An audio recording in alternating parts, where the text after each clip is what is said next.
So we've got another fuse box dual row board to get prepped up, ready for a job in a week's time actually. And I've got a good circuit layout from this one already. It's a reasonable new build that unfortunately hasn't been put together in the best way. So we're starting again with the distribution equipment. You'll see why out on site, but I just thought I'd quickly show how I prep these boards again, and hopefully this time I won't have to shuffle anything around when we come to the installation. I'm just going through the process of getting the RCBOs mounted onto the DIN rail and those flexible neutral fly leads up into the neutral bar with their idents on. And before anyone gets too excited, that isn't an impact driver I'm using, it's an Amazon version of the Bosch Go, and its torque values are nothing like enough to damage any of the terminals within this board. And having said that, I am just literally pinching them up. These aren't anything like tight. But you can see we're getting the fly leads on there. Point of note with the fuse box RCBOs, there is a 40 amp variant going into this board, and it is exactly the same size as all of the other RCBOs. I only mention it because the Hager range, for those of you who are familiar with it, has a tall RCBO for the 40 amp device. You see here I'm getting the fly leads just loosely tied. These aren't tight at all. You can withdraw those leads from those ties. It is just to get them out of the way so I can try and create as much wiring room around the RCBOs as possible for when we come to fit this. And again, the idents are on those fly leads, so if I do have to shuffle anything around, it's much easier to identify what is what. And you can see just correcting the way that those numbers are pointing on that last one there, because I made a little bit of a mistake in putting them on. Always a frustration when you come to look at the idents and you see them the wrong way around. You can see just giving the busbar a quick nip up, putting that SPDF fly lead back in, and the terminal cover there to make sure they're all nice and secure. Then going onto this bottom rail to repeat the process. So in this case, rather than tackling the fly leads one at a time, I decided to do them all at once. So just getting the RCBOs into the board in the right order. Again, because I've got a picture to work from, we've been and done a site survey, I know exactly what these look like on the wall. It is a dual row board, you'll see that in this video that we're replacing. I think from memory it's a Niglon board, but it is Type A C RCDs. There's just two of them with all the circuits sat on there, and they've got solar, EV and the like, and the client just wanted to start again. We gave the option of gutting the Niglon board and fitting their components within it, but they wanted a bit more spare capacity for the future as well, so we've gone for this nice big fuse box board.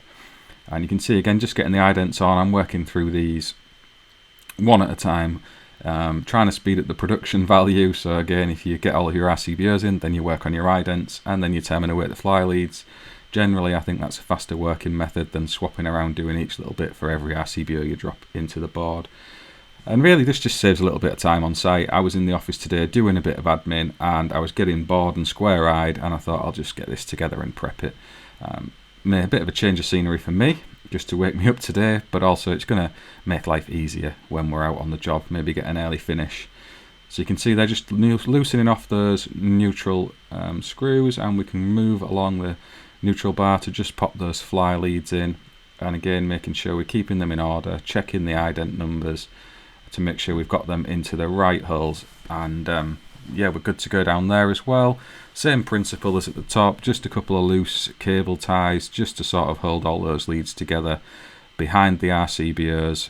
I may shorten them out on site and reposition and move them about once I am happy that everything is in the right place, but for now there's no point making a cable shorter than it needs to be, because you can't make them longer after that fact. Hello and welcome back to the channel. It's Mark from PowerSonic and Apprentice 1-to-1. Today we are on a new build. You can see I've got the board behind me. I'll show you close up at that in a sec. We're also wiring in an Eddi from Myenergi, so we can show you that too. I'll spin you around and we'll get... So you can see this is the existing Niglon board. It's just a split load with a lot of circuits running through it. You can see these are 80 amp. So, you know, whilst you can argue it complies, the client's had a few issues of these RCDs been taken out from a waterlogged outside light and a few other bits and pieces. There's a few other gremlins in here. I'm not going to stand and complain about the state of new build again, but we're swapping this. We're going to swap it out for a CPfuse box that you can see we've got here. I'll show you that been assembled and put together as well. We're going to get that on the wall. We've also got an existing solar system, and you'll see down here an inverter and battery bank, so we need to make sure we're safe and all that's isolated correctly, and we've got no voltages in any of this. Outside we've got a switch fuse. Go and show you that actually. If we zoom around here, and I can find my meter key. Where is it? There it is. So in here we've got multiple points of isolation. So we've got a switch on the tails. We've also got a switch fuse because these tails are longer than 3 meters. Obviously they're running in the cavity, so do they need RCD protection? Should they have it? Who knows? But it has got an 80 amp fuse in. So that's something, and at least we know we can turn off the grid connection and keep ourselves safe. But this is a common situation you're going to find now with battery systems and solar, where you need to make sure you're isolating and giving yourself the same levels of protection as you would taking out the grid connection. You may be able to hear Matthew down here. He's just wiring in this zappy. You can see we've got the main switch supply coming in. Customers put this on the wall and wired that in there, so we're just going through this, connecting up to the immersion, and then obviously we need to get our grid CT connected as well. So I'm going to strip all this out now. We'll see what it looks like, and I'll show you the new board going in. I said I wasn't going to complain, but some of these were nipped down on the insulation rather than the conductors. I think it was one of these circuits. The customer said the lights on the middle floor weren't working. They would occasionally be off, but the breaker was on, and they'd come and give this a wiggle and they would come back on and it would buzz a lot. So that tells me it's either the insulation in the top or it's not on the buzz bar at the bottom. We'll find out in a sec. Ones at the top don't look too bad. It's just this bottom row. I've marked all these up already just to say if you're ever coming to do this, mark your cables, make a list, and then you shouldn't get anything mixed up. Famous last words. But yeah, we're all isolated now. Don't forget this step. Locked off outside, fuse is out, PV's all shut down. There's no voltages in here anymore. We're safe to work. So yeah, I'll carry on opening it all up and we'll see what the conductors look like when it's stripped apart. So we've got it stripped out now. I'll show you what we've found because there's a few slightly worrying things. But the good news is we've got plenty of length to play with, so that's great. Got our tails all nice and secured. Obviously stripped all this out now, so we're good to go there. But if we look in these, so this is how they've been mounted in the board. You'll see there a bit of blackening. This was loose, so that was the live tail on the buzz bar. You can see they're all in the cages there down there. But if we look at this one, and this is the one where the lights were playing up. Let me see if I can get that to focus a little bit better. Where is it? So if you look into here, you see that? It's not in its cage clamp, and neither's that one. So there's last two, and we've just pulled this out. We've not done anything with it. You can see everything else is in, but these last two here, that one not in the cage clamp, that one not in the cage clamp. I mean, they are only lighting circuits in a fortuitous way, but still, that's not very good. So I just popped the cover off so you can see that a bit better now. They're not in there at all. They are touching, which is why they were working, but the customer had heard buzzing, the lights were on and off without anything tripping, and that is exactly why. So be very careful if you're an apprentice watching this to make sure you get your buzz bar in, because it can cause you a right problem later on. So we've had a couple missed and one loose, and this is a 18-month-old install. Let's see what we can do to make it better. So it gets better. You'll see the back fixings, they've not used any washers. That one's just grabbing it, but look down here, that's not even got it. It's like free. This is why you need washers on the back of these. You know, we'll have debates about using countersunk screws till the cows come home, but at least get a washer on there. So we're sort of back on the wall now. You can see we've got our fuse box mounted, tails coming in ready to dress into the main switch. I brought the longer cables in first so I can dress all those away without any of this lot flapping around in the back. So they're all put to one side. All the RCBOs, I mounted these off site. I made a little video of doing that. I'll probably cut it in with this somewhere. You can see these are all numbered up, so we know what they are, because the numbering system in these boards doesn't make sense to me, because these are all numbered 1 to 17, and then so are these. So yeah, I guess you can class it as two separate enclosures and start again, but for me that doesn't make sense. I prefer to continue it. Maybe that's me being stupid, but there we go. And yeah, we can get these dressed in now. Hopefully get all of the RCBOs mounted on the busbar correctly. They should be, because I did that off-site, so we can check that too. Make sure everything's hunky-dory. We've got our SPD in, brought this SY back in for the EV charge point. It's not a cable I'd use for this job, but it's there. I'm just going to put some ferrules on the end, make sure it's correctly marked, and then start getting these lot back into the right RCBOs. So I'll show you when we've neatened this lot up and it's all back together. So you can see we're all wired up now and we're about ready to do a bit of testing. So I've got this all dressed away as neat as we could based on what it started like. I don't think that's a bad result. We've got the CT on for the Eddi as well. All of these have been labelled up, just temporary with the labels out of the board. Like I say, once we've tested through this, we'll neaten it up further, most likely. Eddi is done. You can see over here, got the Eddi in, and we've taken some Cat 5e down to join into the CT clamp, so we can get all that set up in a minute and see how that works. But first up, we're just going to run through some testing, showing you all this before. There's a lot of circuits there, so we're just going to get on with it, and then we'll jump back on in a little bit. So you can see we've got the cover on now. We're all labelled up, and for the time being I've just used the fuse box labels because we've left the label printer in the office. But we're back here Monday. We've got some smoke alarms to change over for another reason, so I'll show you that on another video maybe. I'm not going to go on about that now. Anyway, I'll spin you around so you can see. Let's turn that flash off because it's getting a bit of a reflection. You can see there we've got them labelled up just temporarily with the kit that comes with the board. It's nice to see that they do have everything you need anyway. So we've got the EV, solar, second and first floor kits. This is for a future air source heat pump, so at the minute it's not doing anything. There's no hob in either, so that's been left off. And obviously the EV, there's no electric vehicle here, so let's leave that switched off as well. Interesting with the SY into there, so needs a bit of attention. This is for outside lights. There wasn't a label for that, but I guess that makes sense. And then all labelled up. You can see we're neat and tidy on the top with the trunk in as it comes down, so we've managed to keep that nice. All of the battery banks still on. You can see here they've got the Lux power inverter, so it's a hybrid inverter, and then a battery bank down here as well doing its stuff, so that's interesting. And there's a full user manual and layout of the install on there as well, so that was nice to find. You can see over here the Eddi doing its stuff, so at the minute it's heating. I'll get you in a bit closer on a better angle. That's as it sees excess generation, so anytime it's exporting and the tank needs heat, it will dump that into the immersion element and essentially charge this tank of water up. So you're getting that better use of your solar generation. Obviously with this one, the batteries are also taking that solar generation, so when they've depleted a little bit, they're topping themselves up.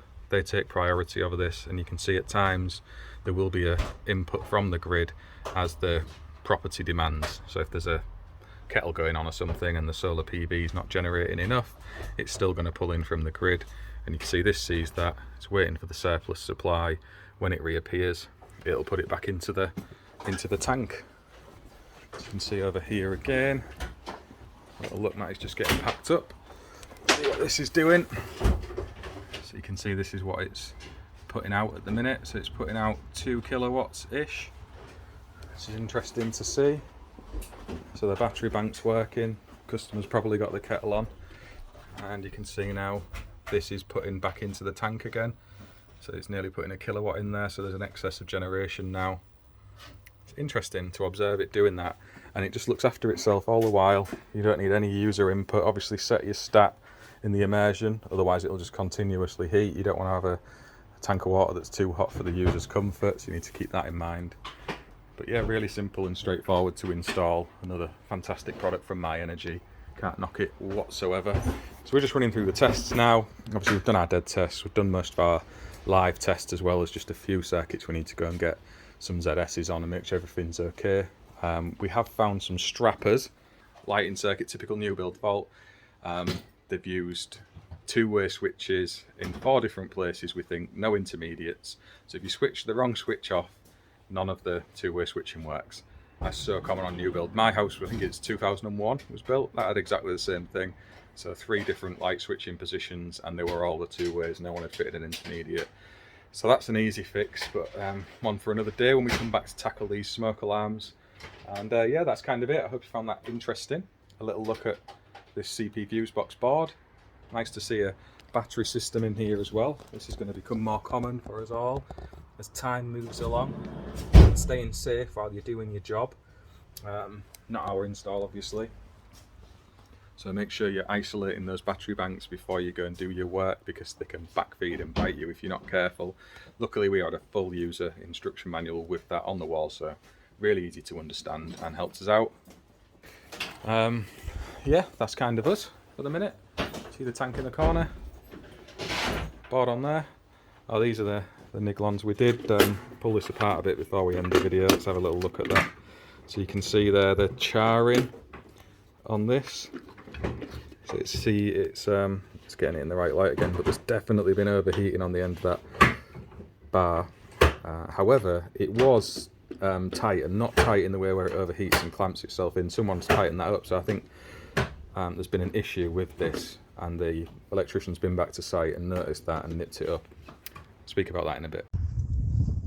Okay, so I wanted to explain a little bit about what had gone on with that install, just to give context to all of you watching, and you can let me know what you think about new build trades in general, so the quality of jobs that are getting done in new build property. It doesn't have to be electrical work, and what you think we can do about it. I've got my own views and I'll explain what they are in a little bit. But yeah, it's, customer moved in, RCD tripped, all the lights went off. Obviously neutral air fault, it wouldn't reset even with individual circuits turned off, so they called the electricians back who did the install. For whatever reason the problem wasn't rectified, and the customer got in touch with the CPS. Now they came out and did some testing as well, and the solution offered was to move 2 of those lighting MCBs onto the other RCD bank, so if ever it did trip there was still some lights in the property. Makes a bit of sense. Still not great though. In the course of doing that work, the MCBs were moved and not fastened back onto the bus bar, so they were left floating.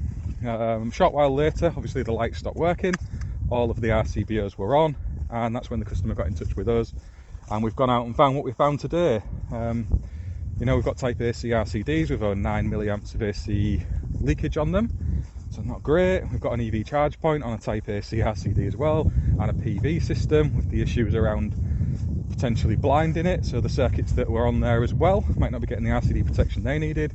The hole in the top of the consumer unit had just been hacked in, no grommet strip. All the other entry points as well, no grommet strip or glands, they're just shoved in. Light switches, no intermediate switches fitted, so there was 4 switching points I think on one of these lighting circuits, and they all had 2-way switches on, so obviously if you operated one in a certain place, none of the other switches would work. Brilliant. And a few other niggly things as well along the way. Got to say the condition of the wiring itself wasn't horrendous. There was a few socket fronts that had connector blocks in the back, because the wires must have been cut short or they've been moved through the course of the building phase. So there was a few little niggles like that, as you'll often find in new build. And yeah, it's just to really explain why we changed that fuse box. Obviously we could have gone and worked with what was there and fitted Niglon RCBOs, but the customer wanted a different board altogether. This was their choice, we gave them all the options.